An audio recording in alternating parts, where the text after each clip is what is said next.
Welcome to another edition of the Will Be Blood Fight Show. I'm your host, Dave Duenas. Topic I want to talk about: Andre Berto versus Steve Forbes.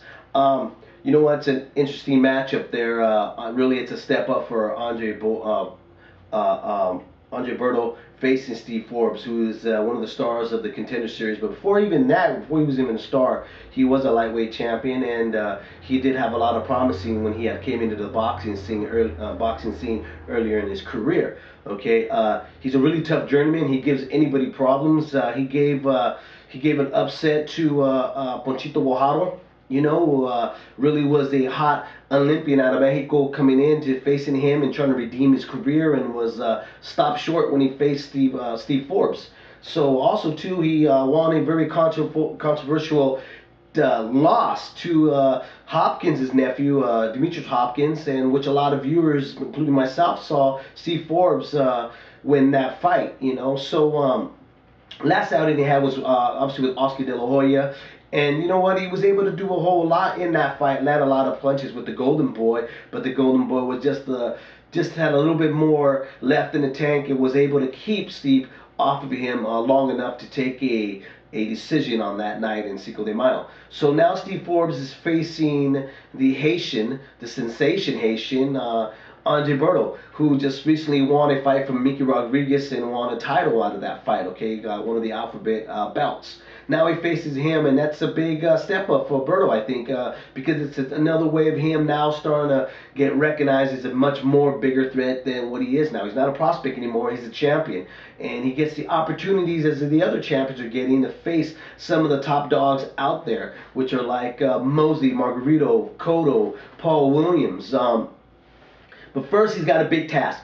He's got to get past Steve Forbes, who still has a lot of life left into him and still is looking to have some recognition.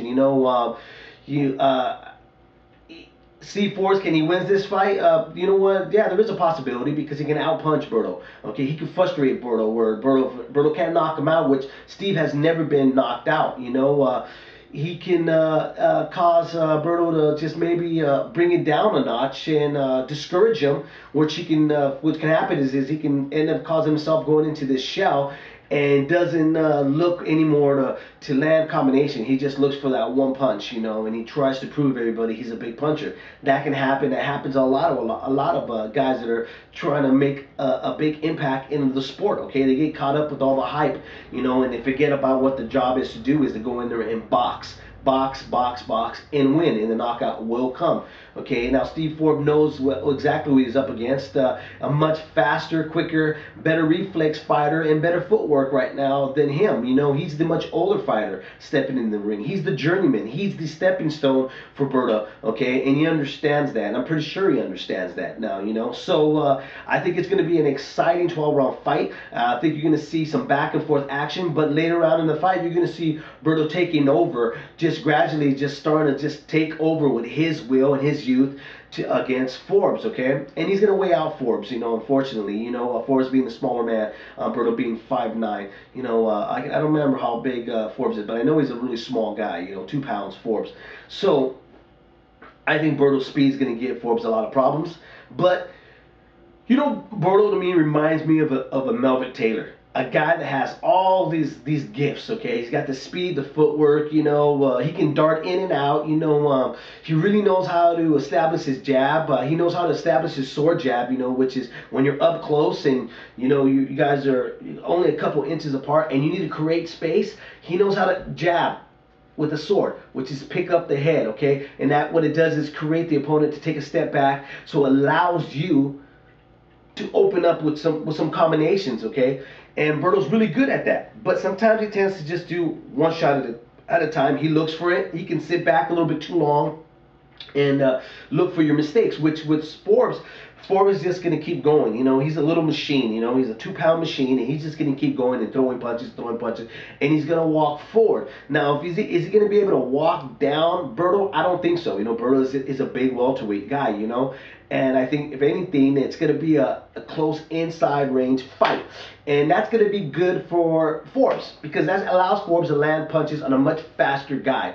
That's the only way really Forbes can win against Berto is by making it more of a street fight, making it a brawl. You know, not allowing Berto to do the things that he normally would want to do, which is pot shot and use his speed. You know, catch you with his overhand right. You know, catch you with a left hook. You know, or even sometimes when you're coming in and throwing your right, he catches you with that fast, quick left uppercut that he has. Okay, and so if you're right there in front of his chest, it doesn't allow him. If you don't give him any space, it doesn't allow him. But you got to look for his sword jab. His sword jab is going to be the telling of the fight because that's what creates openings for him, is the sword jab. And once he gets that sword jab established, then you're going to really look at the fight is going to be turned around for Forbes, okay? Because Forbes is really, he's really open for that jab, and I think, like I said before, the speed of the fight is going to be a big talent for Forbes, being the much older fighter. So I look for Berto winning by unanimous decision. I don't see him stopping Forbes. I'm going to give Forbes credit. He's got a great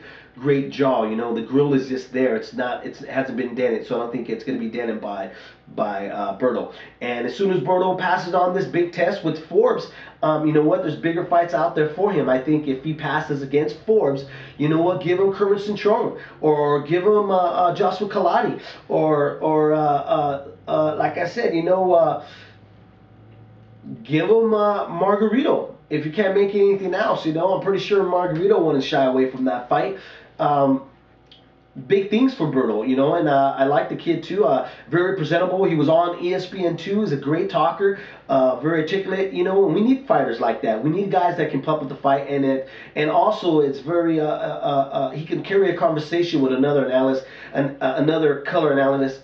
Oh my God, I can't even say the word right. I'm sorry. Another commentator, and hold his own when he's talking to the guy, you know. And we need guys like that have great speech and that can just hold their own when they're talking to another boxing person or somebody that's looking for info for boxing. And Berto's just the guy to represent our sport. So I hope great big things for him, and I hope he does well with Forbes.